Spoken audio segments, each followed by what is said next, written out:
Buenas tardes. Estamos revisando de nuevo la cuenta de Instagram y vemos que hay muchas más preguntas. Eh, bueno, vamos a esta pregunta. He observado en algún video de su iglesia Gracia Urbana que ustedes recitan el credo de los apóstoles.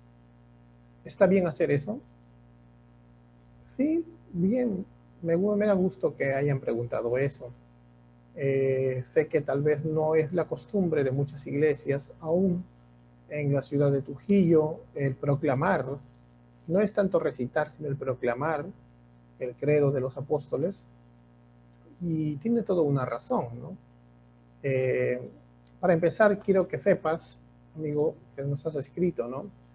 Que las confesiones históricas, por ejemplo, la confesión y el catecismo de fe de Westminster, o la confesión de Augsburgo, la confesión helvética, la confesión galicana, la confesión belga, la confesión bautista de Londres, los cánones de Dort, y todas estas confesiones y respuestas teológicas de los primeros evangélicos tienen todos sus raíces en el credo de los apóstoles. O sea, el credo, que contiene, o también son conocidos como los 12 artículos de fe de los apóstoles, expresan doctrinas bíblicas esenciales que se han articulado, que se han defendido y que se han adoptado durante casi más de 2000 años de historia cristiana, sino que en los últimos tiempos acá en el medio sudamericano y latino tal vez no nos hemos acostumbrado por el tipo de liturgia que nuestras iglesias han tenido, pero la mayoría de evangélicos cristianos a lo largo de la historia han utilizado el credo de los apóstoles como una proclamación personal y también grupal de la propia fe cristiana. Además que todas las denominaciones evangélicas, desde que comenzamos, hemos afirmado el credo apostólico sin reservas. Creo que si le preguntas a tu pastor, estará de acuerdo. No hay ninguna iglesia cristiana, bíblica, evangélica, real, formal, que te diga que está en contra del credo de los apóstoles, porque eso sería no estar dentro del cristianismo. Entonces, ¿cómo empezó el credo de los apóstoles? Bueno, no es que los apóstoles dijeron, bueno, vamos a hacer nuestra confesión en este momento, sino que el origen del credo de los apóstoles viene, que es una recopilación de las enseñanzas de los apóstoles y de una generación a otra de sus discípulos en la era patrística. ¿Qué le podríamos llamar la era patrística? Los primeros siglos de la iglesia.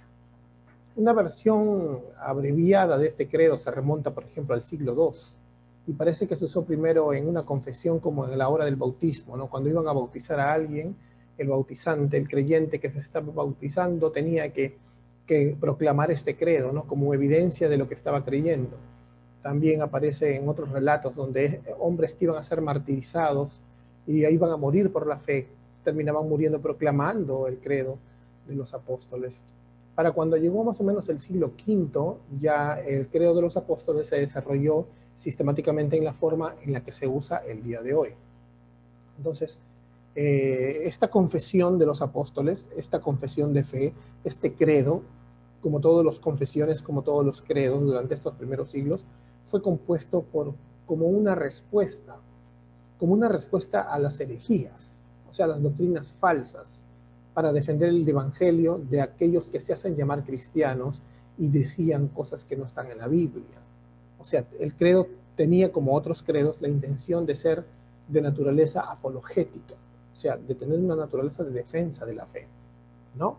Para que lo esencial y lo básico de la fe cristiana esté por encima de los argumentos herejes de las personas de la época que trataban de desvirtuar las verdades de siempre. Entonces, por ejemplo, una herejía inmediata que incluso el apóstol Juan trata de refutar totalmente en sus escritos es el gnosticismo, ¿no? El gnosticismo negaba, entre otros principios, por ejemplo, la creación divina, la encarnación de Cristo, la divinidad de Cristo, la Trinidad y la salvación por la fe únicamente en Cristo. Todas estas doctrinas están expresamente afirmadas en el credo.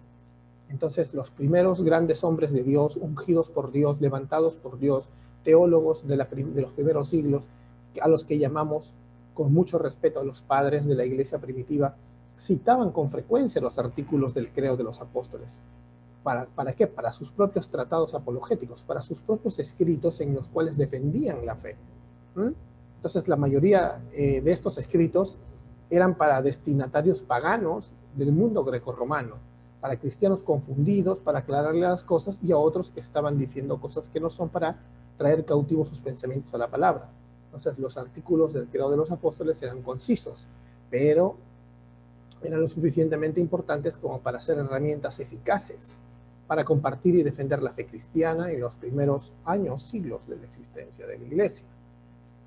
Recuerda que toda confesión es simplemente lo que dice la palabra expresada. Por ejemplo, tú crees, ¿no? Tú crees que Dios es amor. Yo sé que tú lo vas a decir que sí. ¿Cómo lo vas a demostrar? Juan 3:16, primera de Juan capítulo 4, del 7 al 9, ¿no? Tú vas a demostrar que Dios es amor. Eso es un credo.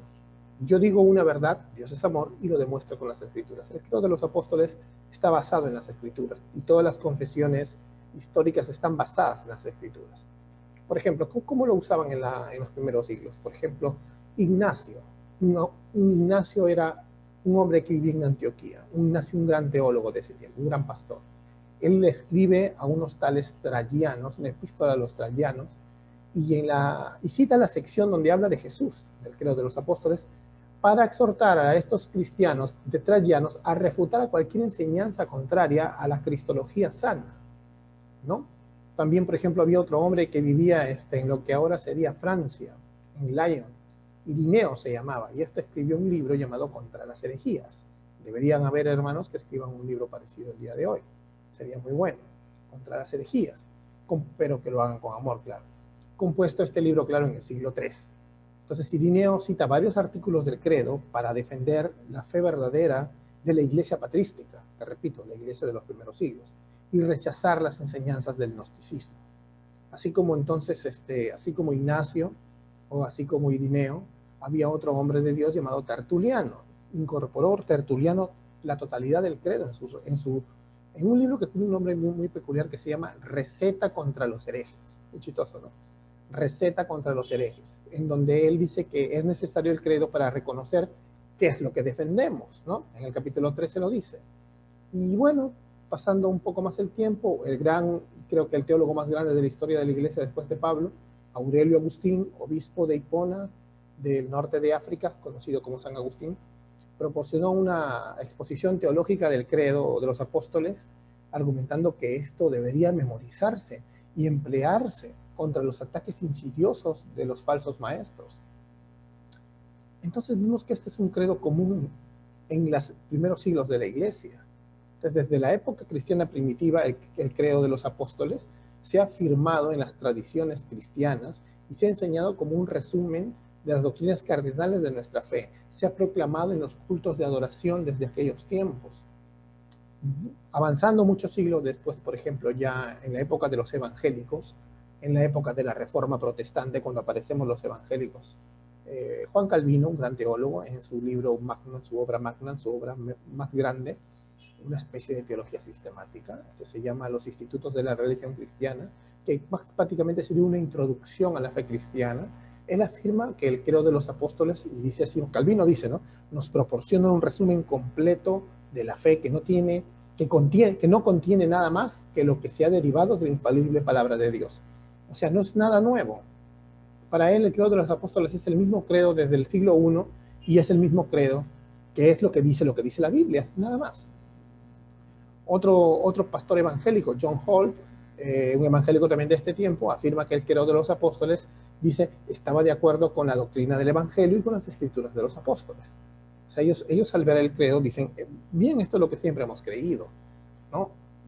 Poco más adelante, por ejemplo, la confesión belga, que ya es una de las confesiones evangélicas creadas después de la Reforma, la confesión belga, que se convirtió, digamos, en la confesión oficial doctrinal de la Iglesia Reformada Holandesa, hace referencia al credo de los apóstoles, ¿no? Entonces, como vemos, los primeros evangélicos también utilizaron con frecuencia este credo, ¿no? Te podría citar algunos nombres. Heinrich Bullinger era un hombre de Dios. Él trabajaba y vivía en Suiza y servía al Señor en Suiza.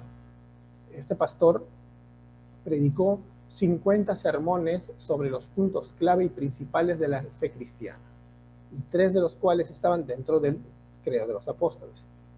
También había en Francia un reformador, o sea, un evangélico llamado Pierre Viret, y él publicó una exposición bien grande del credo a fin de mostrar a los cristianos, como él mismo decía, ¿no? Mostrarle a los cristianos supersticiosos, idólatras, cómo no solo deben repetirlo y confesarlo, sino que deben proclamarlo y creerlo en su corazón. Porque para ese tiempo algunos hermanos católicos ya comenzaban a repetir el credo solamente como una repetición. Y no se daban cuenta que simplemente no se repite, sino que se cree, se proclama de corazón. Entonces, como vemos, seguimos avanzando en el tiempo. Vamos al tiempo de los puritanos ya. William Perkins, un puritano de Inglaterra, y siguiendo el ejemplo de los que hemos mencionado, presenta una exposición del credo de los apóstoles, y él dijo que era la esencia y la sustancia de la fe cristiana enseñada por los apóstoles, ¿no? Imbuida por los antiguos padres y sellada por la sangre de los mártires, dice él en su libro Una exposición del símbolo o credo de los apóstoles, en la página 3. Otro más, Richard Baxter. Richard Baxter, el que escribe el libro Un pastor reformado, muy bueno. Si eres pastor tienes que leerlo, te va a desafiar demasiado. Bueno, él era ministro de una parroquia de Kidderminster, y él recomendó a todos los pastores que guíen a sus feligreses en la proclamación del credo de los apóstoles, en el culto. Así como nosotros tenemos los sacramentos y las ordenanzas como importantes, ¿no? El bautismo, la cena del Señor en los cultos, como parte de la liturgia, también el credo de los apóstoles. Y él decía, declaremos qué doctrina es la que nos reunimos para profesar y para preservarla en la mente de todos, en su libro La religión cristiana expresada. Y eso es justamente, amigo, lo que hacemos en Gracia Urbana. Cuando nos reunimos, nosotros nos suscribimos y enseñamos sistemáticamente el credo de los apóstoles, primero porque tiene sus raíces en lo más profundo de las Escrituras. Segundo, porque tiene un precedente histórico desde el siglo I. Tercero, porque tiene un beneficio espiritual y eterno para todos los miembros de nuestra iglesia y para todos los cristianos de todas las épocas. Entonces, el credo de los apóstoles ha sido y sigue siendo una herramienta útil para la adoración y el discipulado, al proporcionarnos a los cristianos un resumen de las doctrinas esenciales de la fe, ¿no? El credo ha sido una pieza central en el evangelismo, en lo que respecta incluso a la defensa de la fe, a la apologética. Las verdades del credo de los apóstoles nos recuerdan la esencia de esa fe que Judas capítulo 3 dice que por la que tenemos que contender y defender, porque ha sido dada una sola vez a los santos. Bien, entonces mientras tenemos que dar con todo el corazón esa confesión a la iglesia acerca del credo de los apóstoles, oremos para que Dios, como dice en Hebreos capítulo 10, 23, lo haga verdadero en nuestro corazón, para que retengamos la confesión de nuestra esperanza sin dudarlo, sabiendo de que el que lo prometió es fiel. Amén. Bueno, entonces es por eso que no solamente nuestra iglesia Gracia Urbana, sino que muchas iglesias reformadas y presbiterianas también proclamamos con toda fe y con todo nuestro corazón el credo de los apóstoles cada domingo para la gloria del Señor. Espero que, bueno, mi respuesta te haya agradado. Si tienes más preguntas, puedes escribirlas allá abajo y estaremos encantados de contestarlas. Que Dios te bendiga. Un gran abrazo.